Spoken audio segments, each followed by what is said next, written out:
There we go. Okay, so to begin, we'll just go around. Everyone can do a brief introduction, sharing your name, CSU you attend currently or graduated from, major, and then currently where you are if you're working. So I can put that in the chat too. So David, I'm gonna popcorn to you since you're on my left. Okay, great. Hi, everyone. I'm David. I went to Northridge, Cal State Northridge. I was a computer science major, and I'm currently a web developer at CompTIA. I think Drea. I'm Andrea. I attended CSU LA for my bachelor's, and I'm currently attending for my master's. I did a bachelor's in applied math, and I'm doing a master's in computer and electrical engineering. And I'll popcorn to Jason. How you doing, everybody? I'm Jason. I went to Humboldt State University. I majored in environmental resources engineering, and I'm currently working for LA Sanitation. Oh, I will popcorn to Franklin.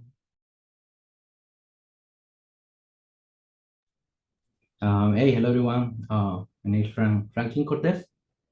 I graduated from Cal Poly Pomona as electrical engineering and computer engineering, double major. And currently I'm working as a manager the artificial intelligence and machine learning Niagara Berlin. And I pick up Julissa. My name's Jalissa. I'm currently in Cal Poly San Luis Obispo, majoring in computer science. And I'm a full-time student right now, but I will be interning at Snapchat for the summer.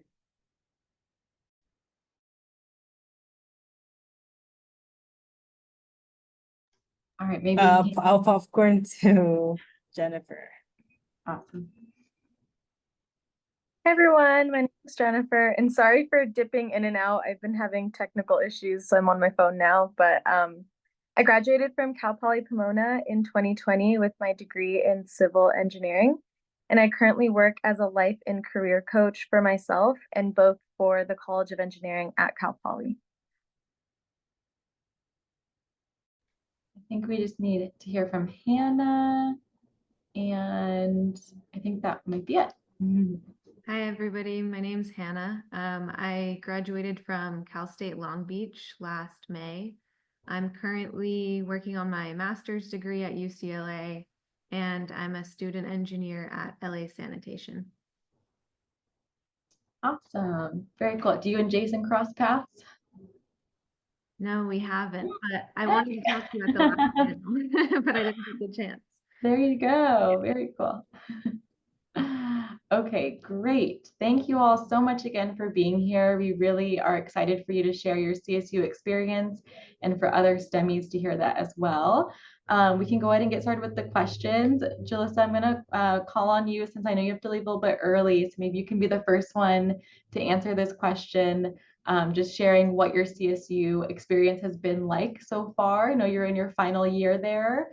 And if there were any aspects of your CSU experience that surprised you, such as the hands-on learning kind of philosophy that the CSU has, classroom size, internship or research experience, any network opportunities, or support resources. So we'll put it in the chat. I know that was a mouthful.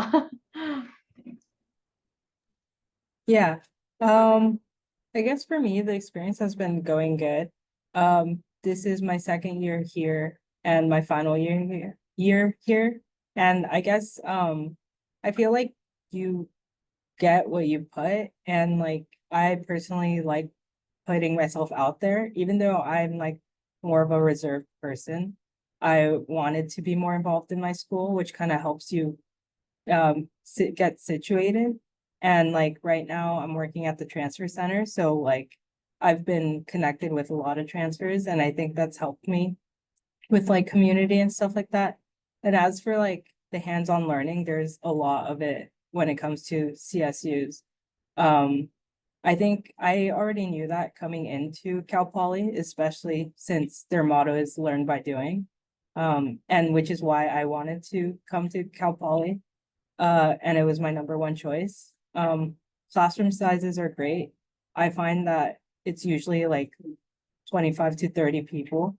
And it's always super nice to get a more personal conversation with your professors. And as for like research experience, I guess CSUs aren't really known much for like research, I would say. But I've found that there are many opportunities for research, and I've done like research with a professor, and it's honestly like life-changing because you get so many opportunities to network. And yeah, and something that surprised me, I guess, would be the research as well, because it's something that I didn't think CSUs would have much of, but I got the opportunity to do research with a professor. That's awesome. Thank you for sharing that. Can you log this time as part of your work with the transfer center? I feel like it's pretty cool. I actually am on shift right now. Oh, good. Yeah. I love it. That's awesome. So I am working. Okay, Yeah. nice. That's great. We'll have to refer students to you when yeah. I guess you're graduating, but that's so cool. Thank you. I'll be here for one extra quarter. Okay. But yeah. Nice. Very cool. Thank you. Anyone else want to chime in on that second question? I can add to that. I think a lot of what Jalissa said was really true. Like, it really is about what you put into it, and that's what you're going to get out of it. When I first transferred, I was worried because I was like, I don't know anybody. Like, I really wanted to be involved because I felt like I had to make up for lost time in a way. So I, looked up to see what kind of civil engineering clubs we had and stuff like that. And I got super involved, and I was surprised how like welcoming a lot of other students were. I think the environment is less about like the competition, and a lot of people are there to help each other out. Like, other students are so eager to, make study groups, and I just felt really supported by my peers and my professors as well. I was surprised how much they really seem to care. It's at Cal State's, there is research, but a lot of professors are, working full time, and so they're doing it because they want to, and they're teaching because they want to. And I think that changes the atmosphere of the classroom, where you feel very like included and, comfortable. And I think those two things were the biggest surprises to me, that just it felt a lot less competitive and a lot more cooperative. And definitely there's a lot of opportunity to get involved. Depending on which school you go to, they have a lot of really cool clubs for your major.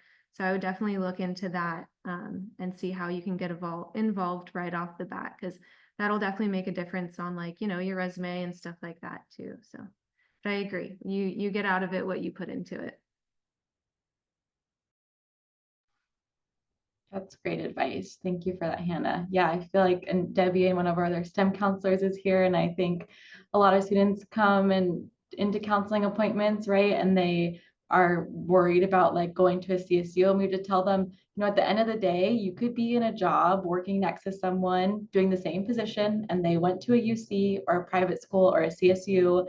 And so just really trying to like break that down for them, and like, it's really about what you put into it, no matter where you're going, right? So like, that's a really important sentiment.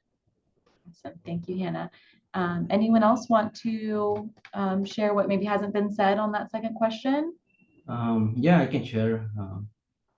Yeah, so pretty much I graduated from Santa Monica College, right? And I went to Cal Poly Pomona, right? It's a different atmosphere like UCLA when we did the internship, right? UCLA was more focused on research, right, and big classrooms.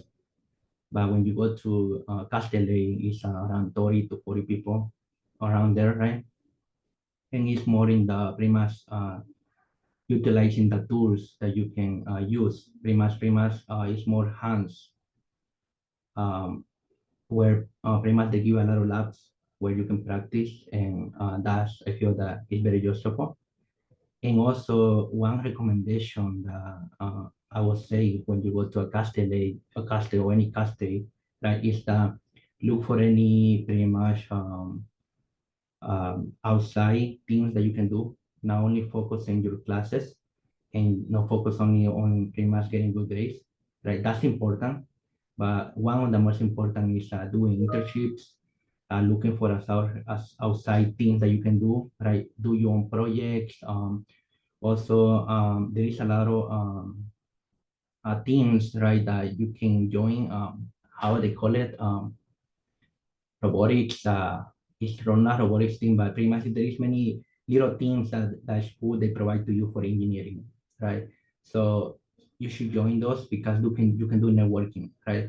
So, and also another recommendation is that when you have careers or companies go to university, prepare your resume, right, and go and try it. That way, like, you can get internships, right? Internships are really good, right? Because, for example, when you apply to companies, you have some internship or research in your resume that stand up, right? So pretty much because now you come with experience, right? No, it's not that I need to train you again, right? I know pretty much what I'm looking for, right? If I see the experience in the resume, pretty much the second part is just how you speak, your communication skills, right? Open mind, and pretty much also what is your ambition, right? What do you want to learn in the internship? But one of the important part is getting internship, right? And when those companies go and to your university, go and try it, right?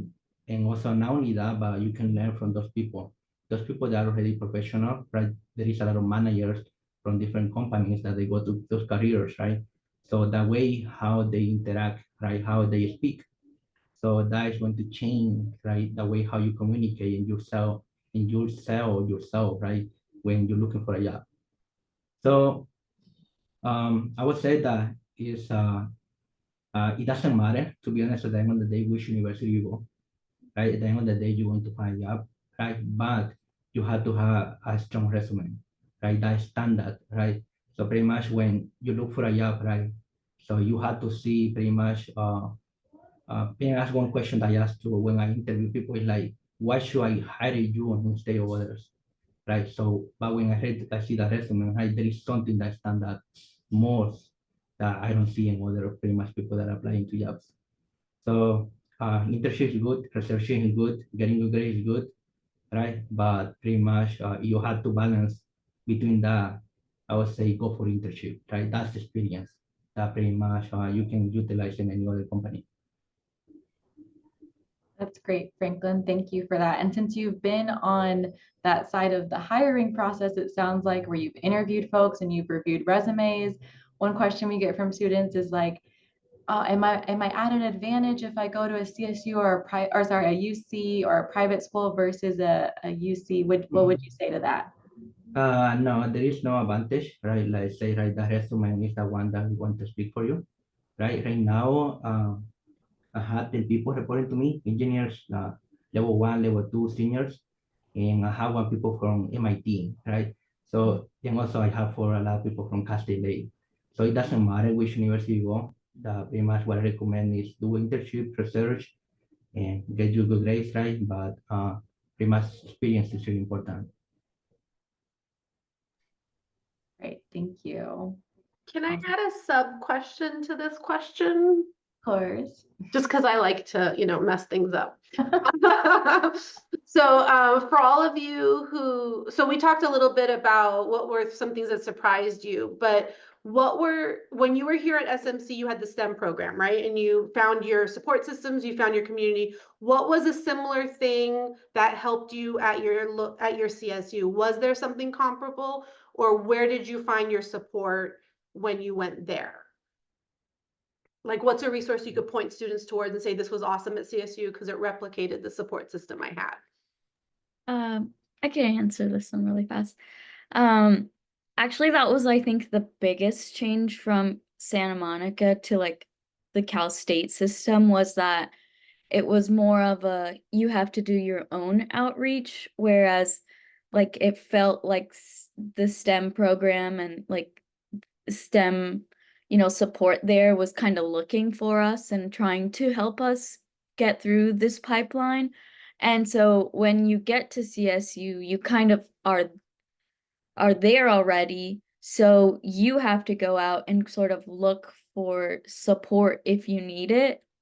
And I will say there are a lot of like pages on the website of your school that will have like links to things. But I feel like I think what I didn't do, now that I think about it, was like put myself out there and like go to these meetings and meet with these other students and things like that. But there's a program at most CSUs called LSAMP, which is for minority students. That is a undergraduate and a graduate program.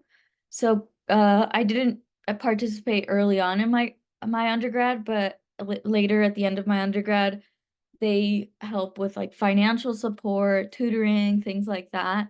They actually paid for my graduate program and give me a stipend every semester. So like there's a lot of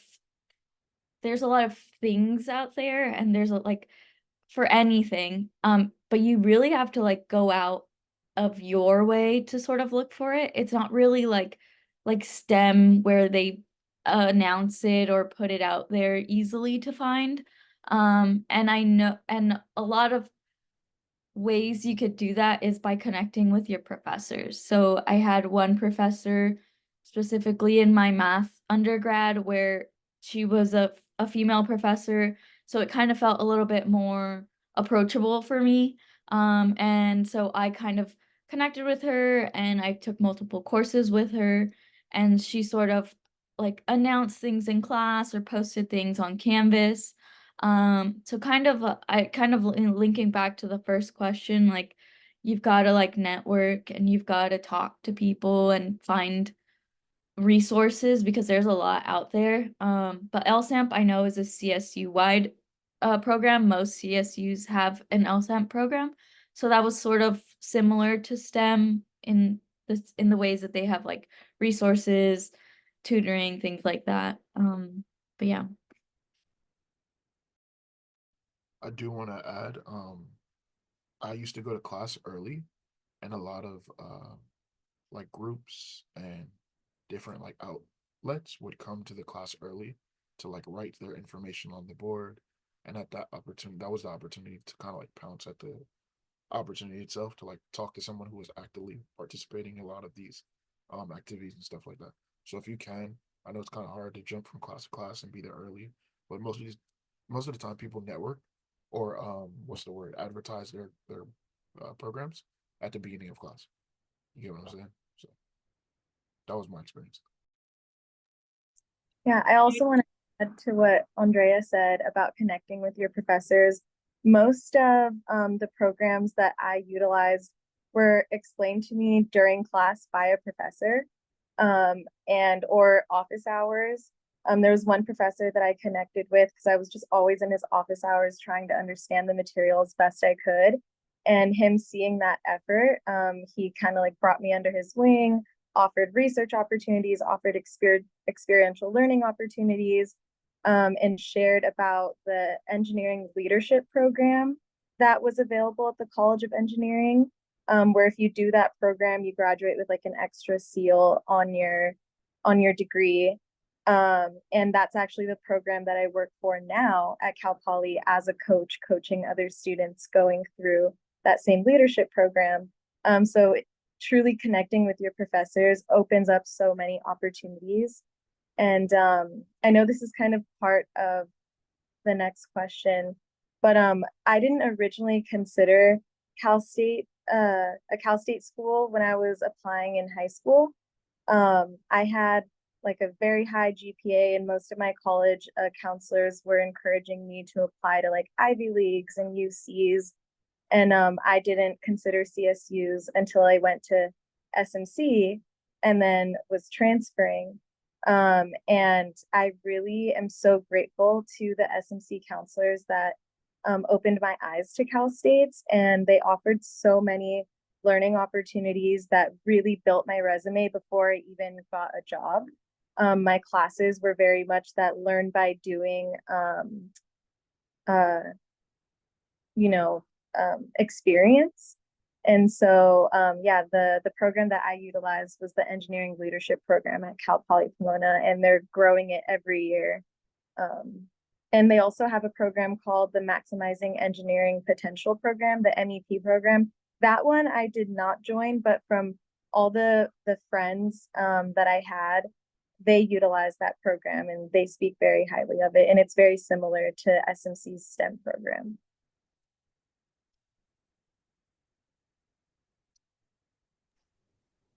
Nice, thank you for that. That's really helpful to hear. And I was thinking, Franklin, did you do the MEP program at Pomona? Yeah, that's I did the program, right? Pretty much every year you can apply to the program, right? And pretty much actually I was a tutor there, right? They give a tutoring, right? So for different engineering classes, right? So they help you with also with priority when you enroll, right? That's another big thing on CAS LAs, right? Because pretty much when you're applying or you're looking for classes, right? You have early priority to enroll in classes. You can get one of those classes that you need to graduate. Some of those classes, they go really fast, right? If you don't have the priority, pretty much you have to take it the next semester. And sometimes you get behind, right?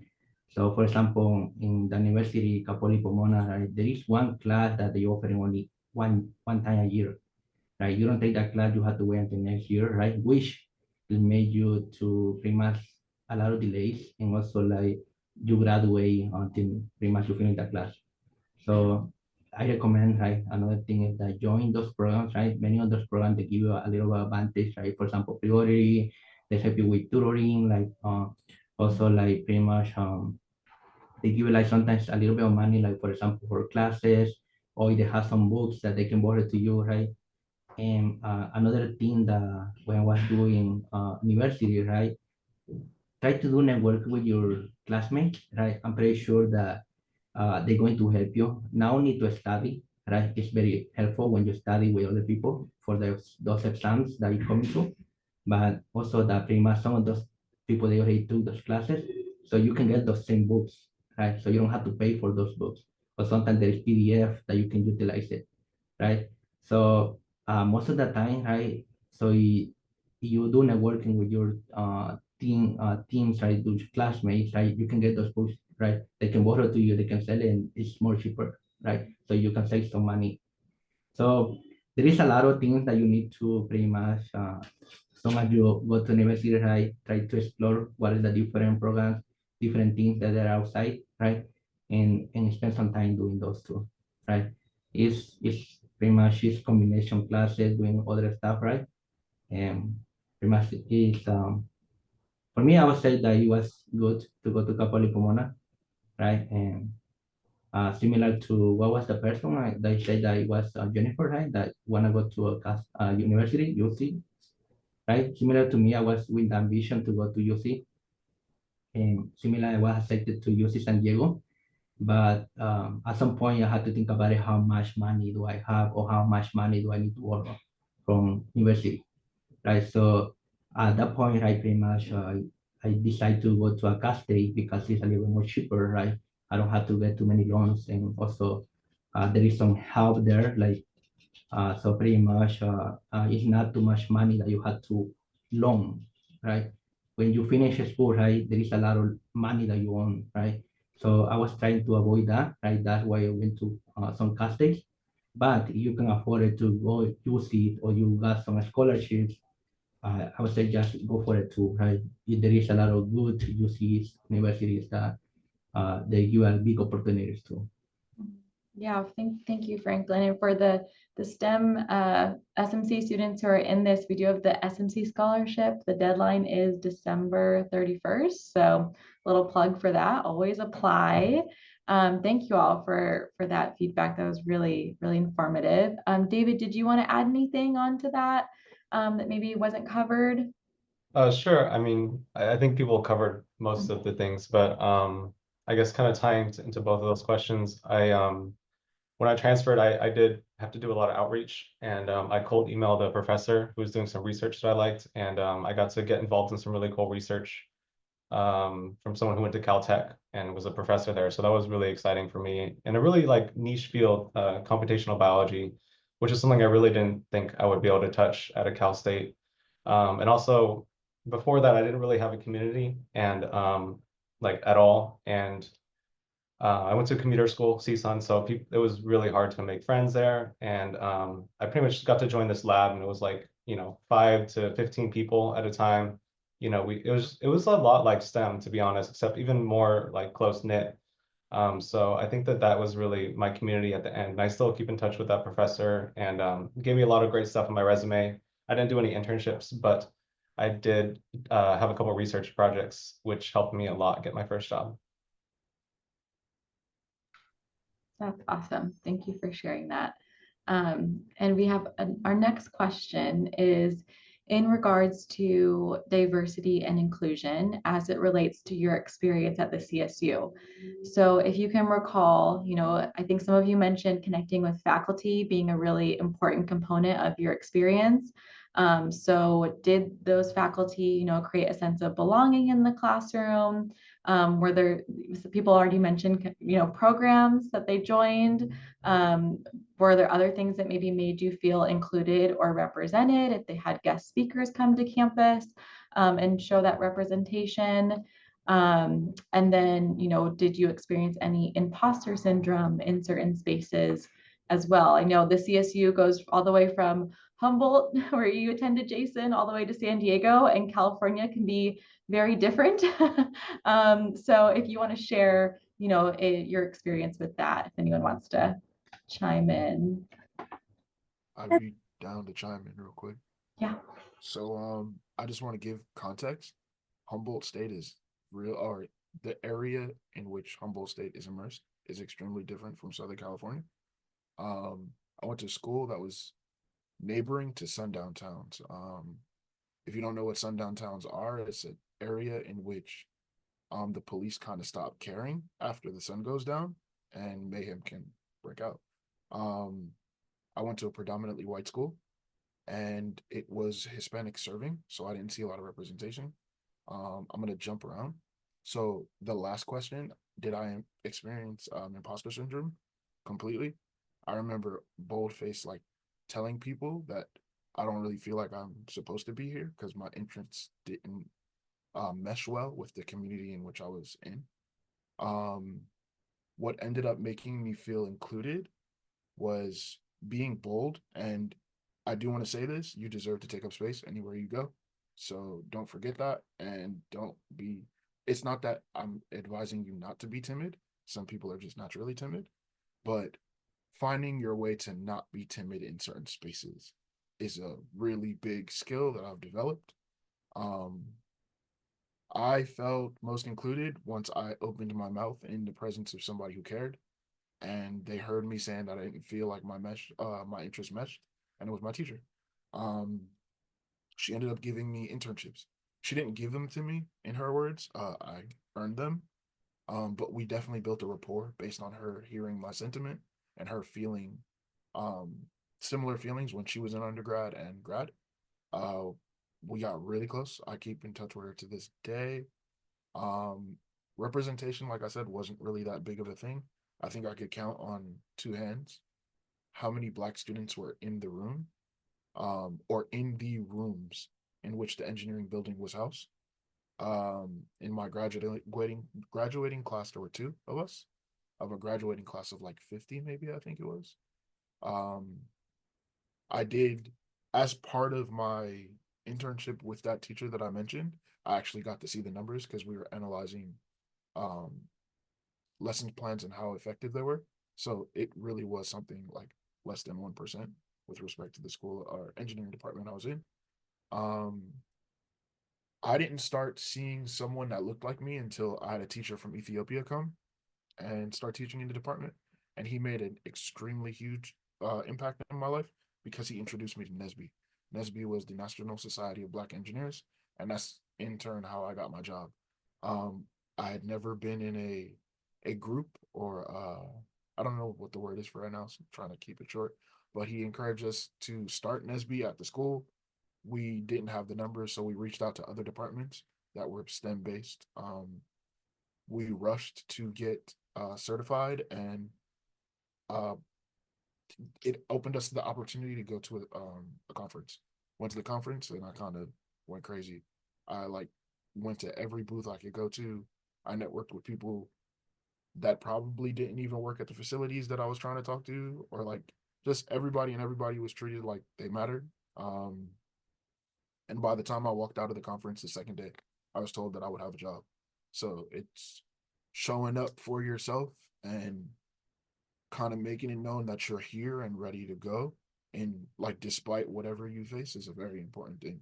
So as diversity and inclusion matters, um, you matter. So kind of push yourself in spaces that you don't think make you feel mattered. You get what I'm saying? That's, I think I answered all the questions. Yeah. Thank you.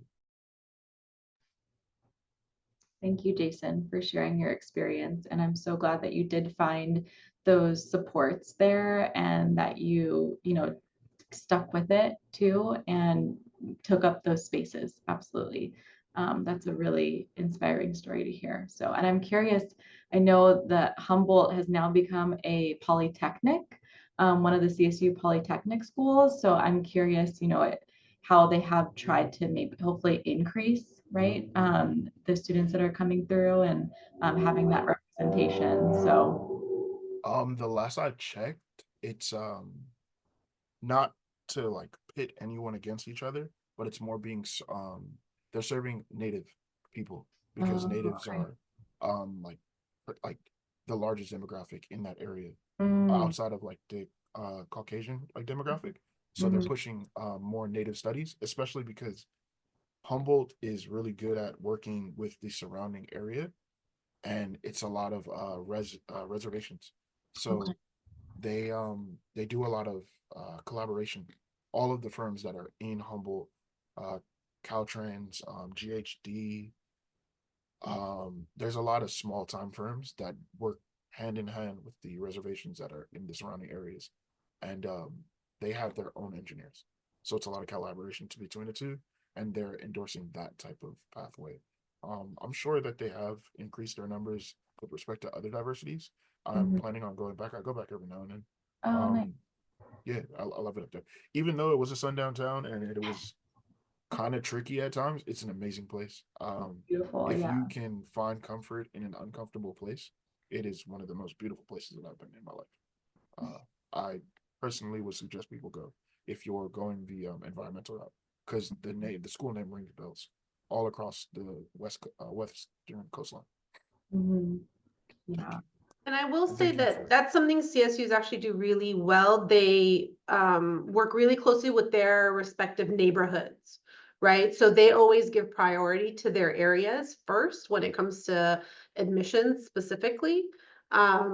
But we have found as a trend in the last couple of years that students from our program are getting into the schools that typically they wouldn't, like SDSU, and some of the other areas that typically before they would get rejected from, they are starting to be admitted, which is a great thing for our students. But yeah, they work really closely with their respective neighborhoods.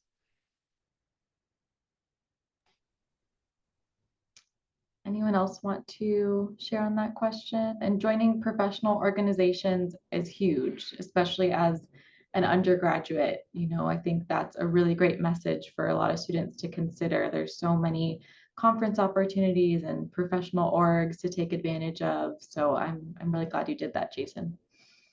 I'll add to what Jason said. I think the student organizations definitely help build a sense of community, like NSBE. There's also SWE, Society of Women Engineers, at most schools. But otherwise, there's like academic student organizations, like I was in American Society of Civil Engineers, and that like completely changed my, I think, experience in my undergrad. They have like these competition teams, and I really wanted to join the environmental one when I first transferred. But I was like, I'm just a transfer student, you know, like imposter syndrome, like I don't know anything. And then I found out through one of the professors that there was no one to lead the team, so they weren't going to have the team that year. And he knew about I did the science and research initiative with UCLA while I was at SMC. So he knew that I had some research experience, and he was like, you seem more than capable of, starting this team and stuff like that. And I was like, this is my first semester here. I have no idea what you're talking about. Like, I don't think I'm capable, but I was like, you know what? I might as well just do it. The worst that can happen is it fails miserably, and they weren't going to have a team otherwise. So what's the loss? So I did it. And I think I found that every time I get imposter syndrome, when I just go through and do the thing, I realize that I'm much more capable than I thought.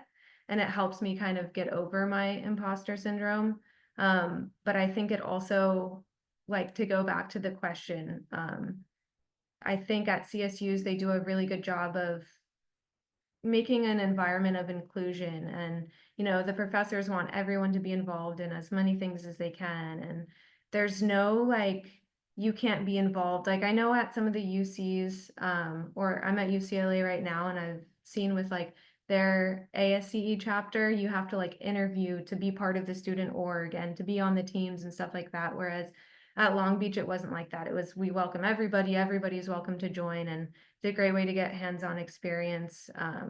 But I think CSUs do a really good job of making everybody, transfer students, no matter what your background is, feel like you're capable and you can do it. And the professors are there to support you. So that's kind of my 2 cents on that.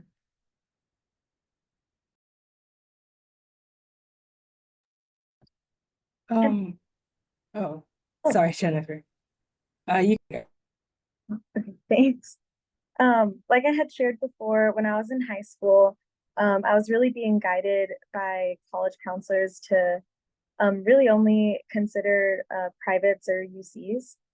And I know had that actually been my life route, I most likely would have ended up in a predominantly white university. And I ended up going to Cal Poly Pomona after transferring from SMC, which is a Hispanic serving institution. And the civil engineering program specifically, if I'm not mistaken, is like around 40, maybe even 50% Hispanics. I had so many Hispanic students in my classes, and it really didn't occur to me until once I was there how much I needed that.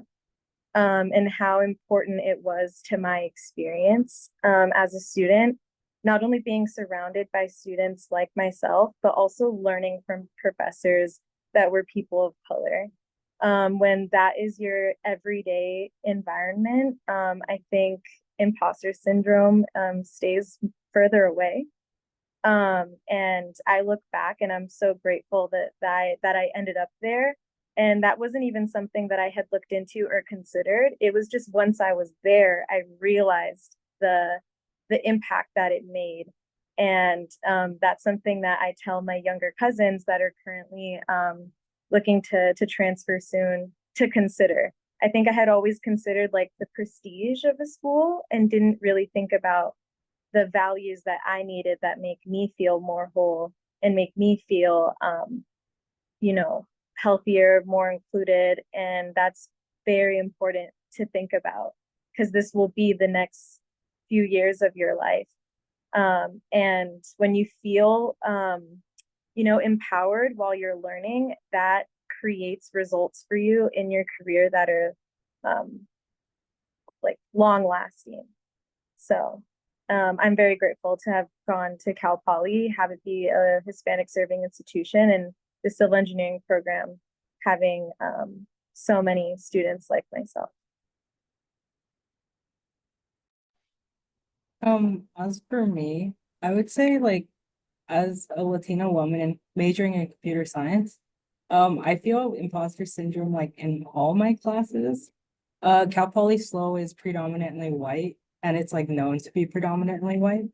So like in a class of like 30 people, there are like usually 4 girls. And out of those 4 girls, it's usually just one Latina, being me. So it's like, I guess sometimes it can be challenging, but at the same time, not really, because outside of class, that's where like everything happens. I'm a part of SHEP, which is the Society of Hispanic Professional Engineers, which is a community that is really like welcoming and like helps you and wants you to succeed. So just being surrounded by like students like that, and being surrounded by people that want you to succeed is like super beneficial. Apart from the relationships you form with your professors, the relationships you form with your peers around you is equally as important, especially because some people might know more than you might not know. And it's like they help you learn and grow, and you do that together. So it's just very nice.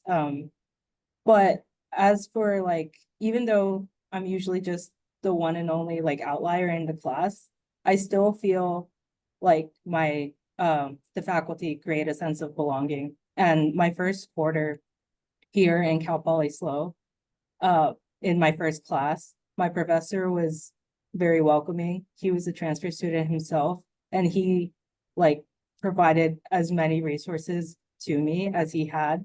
And I think I just got lucky in that sense. But at the same time, like every professor I've spoken with, I always try to form a relationship, and they've always been super helpful. Thanks, Julissa. And you both brought up a really great point in that regardless of what you think you want to do when you transfer, it's really important to, if you physically can go visit the campuses, to go do that, right? And or if you can't go visit them, to do as much research as you can about the campus, not just the classes, but the campus makeup, right? Who's there? What resources are available? If you can't physically go there, then call the department. How do they talk to you, right? What kind of reaction are you getting? Are they helpful? Because all of those things are going to translate to parts of your experience at that school, right? So it's really, really important to do that research on your end so that you make an informed decision and not a decision based off of what you think a school is all about. We had another student, an alumni, a couple years back who said that they were really hell-bent on this particular UC, but they were visiting both their UC campus and the Cal State they were considering. And they took tours at both schools. And when they went to the UC, it was just really boom, boom, boom. These are the things. Nobody had time to talk to her. But when she went to her Cal State, the department chair happened to be there. And she stopped by the office and they gave her a tour, like informally, right? The front desk person was willing to spend time to answer her questions. And they were already giving her like, oh, when you get here, these are the things you can do, right? So it was a very, very diametrically different experience at both schools, which is not to say that the UCs aren't great. They are, but it has to be what you're looking for, right? You need to feel like this is a space for you, and you won't know that until you really look into it. Because what you think they are versus what they actually are going to be very different for every student. So thank you for bringing that up.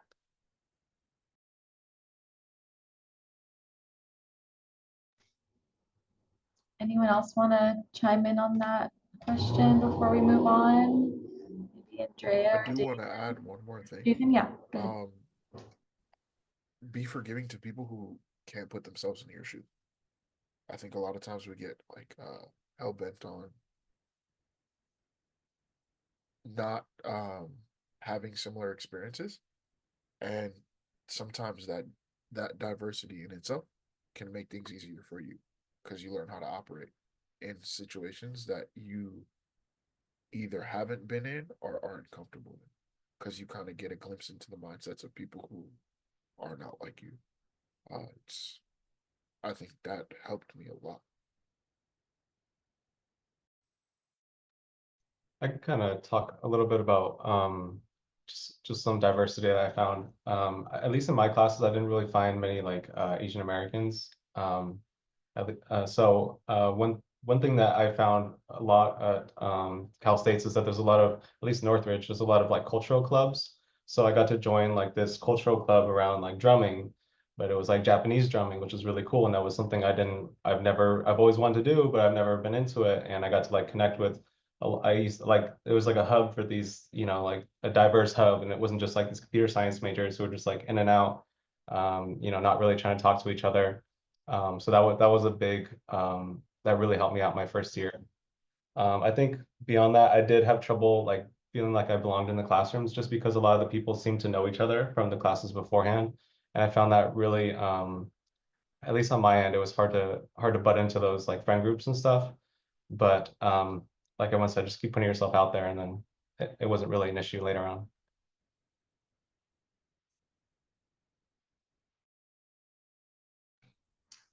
Okay, thank you all for that feedback. That was really valuable insight that you all shared, and it's going to be really helpful for our students to hear.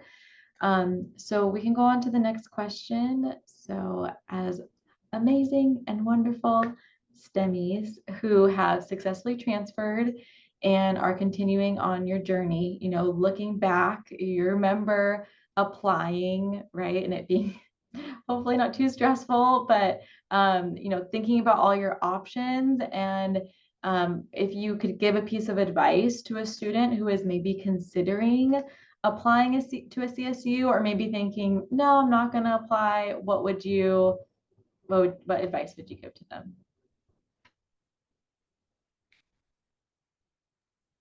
I could go ahead. I would think of like the big picture, like don't really like nitpick the schools.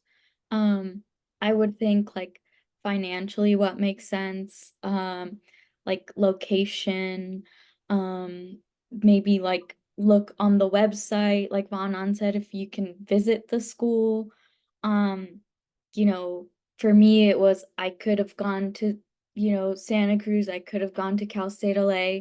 But like what made sense in the long run was not paying for room and board and saving that money and going to school nearby.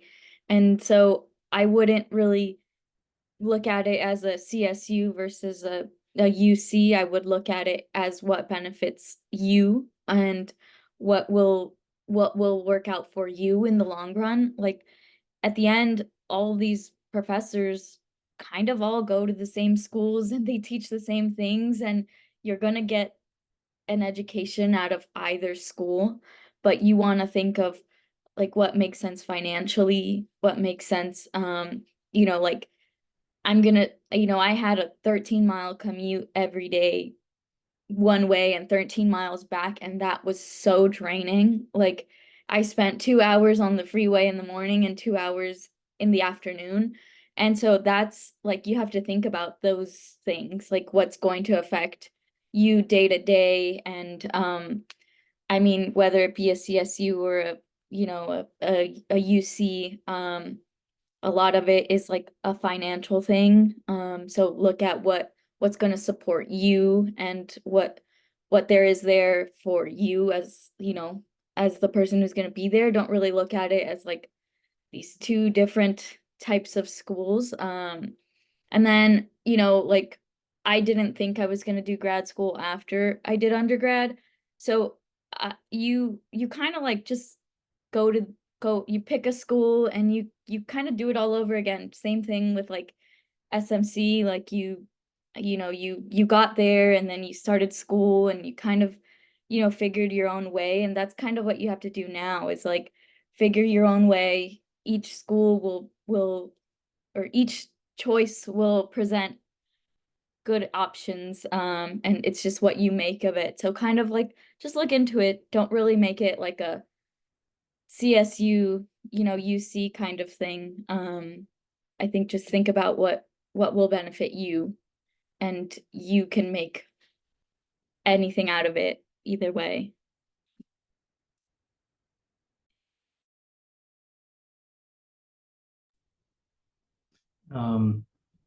I think Debbie, I think you have a question. Debbie's clapping. Hey, I just wanted to say hello to everyone. It's good to see you, and thanks for taking the time to show up today and share your experiences. We really appreciate hearing how it went for you, and you know, it's very invaluable for students who are considering the CSUs because they can hear firsthand, you know, what someone went through. And that is something that you don't usually get as a transfer student trying to make a decision. So we really appreciate your time. I just want to say hi and and thanks for showing up. Adding to what Andrea was saying, I recommend the same, right? Is you have to look at your financial, right? How you can afford it.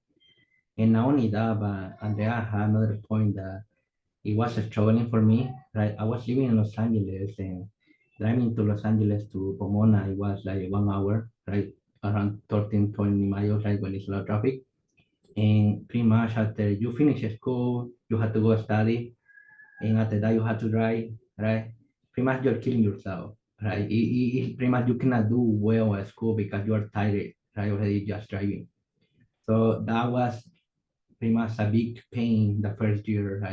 I was not able to take many units because like that driving was killing me, right? It's now pretty much in that, pretty much you can see when pretty much you're taking exam, you're doing your classes, you're doing labs, right? So all those pretty much it keep adding, right, to your pretty much to your stress, to your because now you look more tired, right? You are more tired. So pretty much what I did is that when I get the first job as a tutor, I start saving some money and I get some room close to Capoli Pomona. It's not the best room, I would say, like uh, just a small room, my bed, my little desk, that's it. I didn't have nothing, right? But just to living close to the university was a big win already because pretty much I can leave from university anytime. I can go anytime, right? Doesn't matter, right? So, and that help you a lot because sometimes when the exams come, you need to study all night, right? And I remember sometimes labs 9 p.m., right? You're tired already. And pretty much like I remember that just going to my small room, I didn't have pretty much my family was in Los Angeles, so I had more time to study, just focus on school, focus on my things that I had to do daily, right? And I feel that helped a lot, right? But moving to when you go to UCs, right, that it's a little bit more expensive, right? Because most of the UC, right, you need to pay your stay there, right? And you have that also the tuition is very expensive too as well, right? So similar to Andrea, right, I would say look your financial, right, what you can afford, and pretty much look also the campus that where you wanna go. There is at the beginning every year, right? A couple of Pomona they do pretty much tour, right, where you can go and pretty much they present all the engineering classroom, how they look like. You had the opportunity to talk to some professors, right? So I would say take advantage of that, right? You can just go to the website and you can see when they have those tours, and you can pretty much add it to those, and you can go that day, right? It's like 1 2 hours, right? But it's very helpful, right? Because you can see the pretty much the university, and also you can talk to some of the professors that maybe they're going to give you classes in the future, right? I also would say look into the course curriculum for each of the Cal States. Like depending on your major, you'll get a certain number of electives that you get to take. So just make sure that the place you want to transfer offers electives that align with your end goals, and also student organizations. Some Cal States or schools have student orgs for your major that are more active than others. And if you want to be involved, I would say make sure that the place you want to transfer to has student organizations that compete or go to conferences and stuff like that. But I'd say, yeah, definitely look into the courses, the professors, and I would base it less on like the quote unquote prestige of the school or whatever you think, the society looks at the school as, and base it, as everyone else said, on your interests, because it's about you and your life at the end of the day, and that's what's the most important. So just choose something that makes sense for you. I'd also take into consideration, to piggyback on what Hannah said, the lab availability. Like my schools, I had a lab every semester, or with respect to every class, there was an attached lab. I've talked to people who went to school and they like had a lab class for all of the classes they took at the end of the semester to like qualify for graduating. Whereas I got hands-on experience with a lot of the things that I'm doing in my current job. even like with internships, they chose me because of how much hands-on experience I had a lot of the times. So be like weary of, like they said, the prestige. The prestige comes at a cost of sometimes. I'll say that I was really stuck up on prestige and all that. I stayed at SMC an extra year just to try and get into a UC. Didn't work out. But in the end, I got to do everything I want to do. I got to do research at a non-research one university, which is something I wanted to do at the time. I got to do really crazy research that I never thought I'd touch. I got to publish something, which was also crazy. It is a small conference, but anyways, I just in the long run I got to do everything I thought I was gonna like only do at a UC. I worked alongside people who went to Princeton, people who went to Stanford. We're all people who went to CSUN, like we're all in the same places in the long run. So it's not really like I was really fixated on it, but and I really wish I could go back and just de-stress a little bit. And just like everyone said, look at the big picture.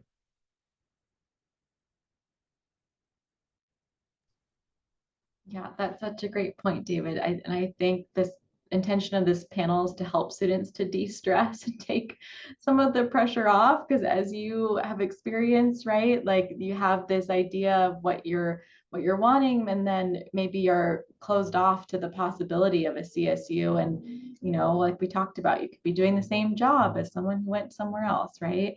So I really do appreciate all of what everyone has shared today.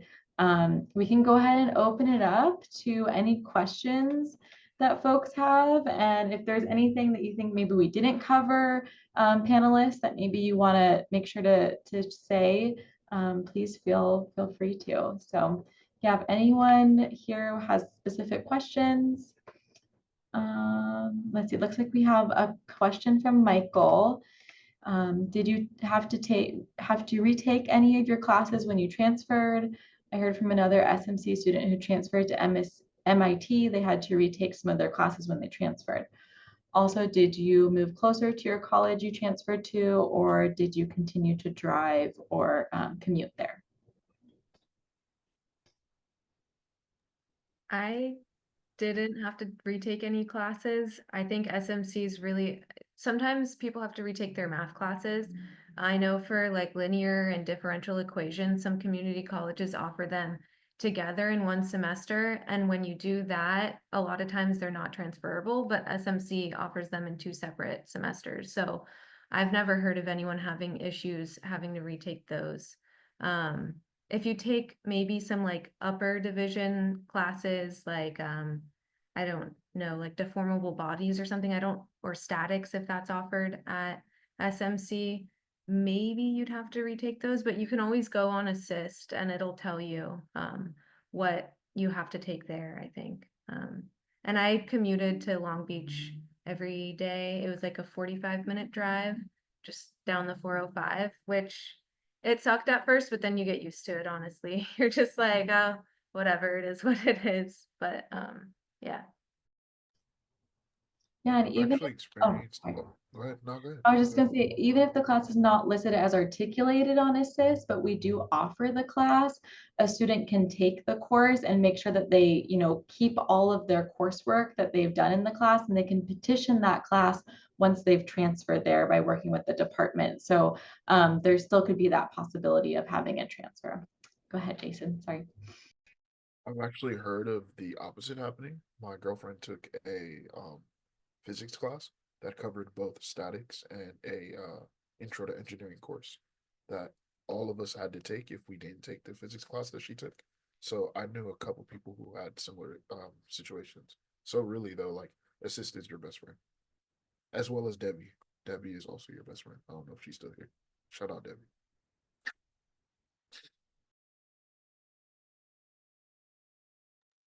I didn't have to retake any courses, but I did know someone in chemistry who had to retake the organic chemistry sequence. It was considered upper division at our school at CSUN. And to answer your other question, I did commute the first year from Culver City to Northridge, which is 22 miles, and then I moved closer. Thank goodness. Yeah, I also didn't retake any courses. It's actually what Jason said. A lot of the courses like articulated into two different courses, or like a math class was like an engineering like undergraduate course, something like that. Yeah, like everyone's been mentioning, it's pretty much what Assist says is how it transfers over. Um, MIT might be special, but the CSUs I think are pretty like linear with SMC. Um, and then I did all of undergrad commuting. A lot of CSUs are commuter schools, so no one really stays on campus or lives on campus. So I commuted my all of my undergrad, and then when I started my master's is when I moved closer, only because like I work and I do school. Undergrad I mostly did school and I worked on campus, which is also a good way to get in anywhere, is working on campus. I worked for the research center, so they host a lot of things and they have a lot of meetings with, you know, faculty. So if you are in sort of like a financial bind and you need to do school and work, working on campus is a great way to make connections and to kind of be in on things. You kind of get a lot of resources through that. But yeah. Yeah, that's a great point. The private schools and Ivy Leagues are on their own own kind of system, so it can be tricky with transferring all your coursework. Yeah, I would add that Ivies, Ivy adjacents, and private schools tend to want you to take more classes with them the way they teach them. So not only may you not get credit for some of the things you've already done, but they'll also often transfer juniors as sophomores. So, because they want you to stay an extra year to do the classes their way. So you just kind of have to be aware of that when you're making your transfer plans. And the other thing is schools like MIT are only just really getting on the transfer bandwagon, right? It wasn't really an easy process. They weren't set up for that in the past, but they're definitely opening their doors, and more transfer is happening to schools like that. So they're still figuring stuff out. But I have heard about the chemistry issue at CSUN, and it's a long lasting problem that we have not found a solution to. But that's why you should always talk to your counselor, map things out, figure out what you can get credit for before you go, and then petition once you get there for other things that you could potentially get credit for after. Uh, that same to me. I didn't need to retake any classes. Right, all that classes that I took on Santa Monica was able to transfer to the university. So in pretty much, I would say that you can write the first year, right? It's fine, but pretty much in 1 year you can do networking, you can know your classmates, you can find different things in the campus. So I feel that 1 year was good to find a good place where I can live close to the campus, right? So you can afford it to live the first year, right? Drive, right? And after that, I'm pretty sure that you're going to find people that are renting, so they're looking to rent a house, and pretty much you can live with them, right? Like pretty much you can just pay $400-$500 monthly, one small bedroom, and pretty much you're set, right? You're living closer to the university. Same here. All of my classes from SMC perfectly transferred to Cal Poly Pomona. I didn't have to retake anything. And something else that happened to me that I just remembered as people were sharing was my last semester at SMC. I was going through some personal things, and I had to drop from a full-time student to a part-time student. And I did drop my physics, waves, and optics class. And there were certain UCs that took back my acceptance because I was no longer completing that physics class. But Cal Poly Pomona said, oh, it's no problem. You still get to transfer to Cal Poly whether you take this physics class or not. And they were one of the few schools that that did that for me. And they were very accommodating, they were very understanding. But some of the UCs that I was accepted to, because it was a conditional acceptance that I would be completing that course, it it did kind of change things in the way that I ended up transferring. So Cal Poly was just more accommodating, and the courses transferred a lot more in a compatible way than other places that I had applied to.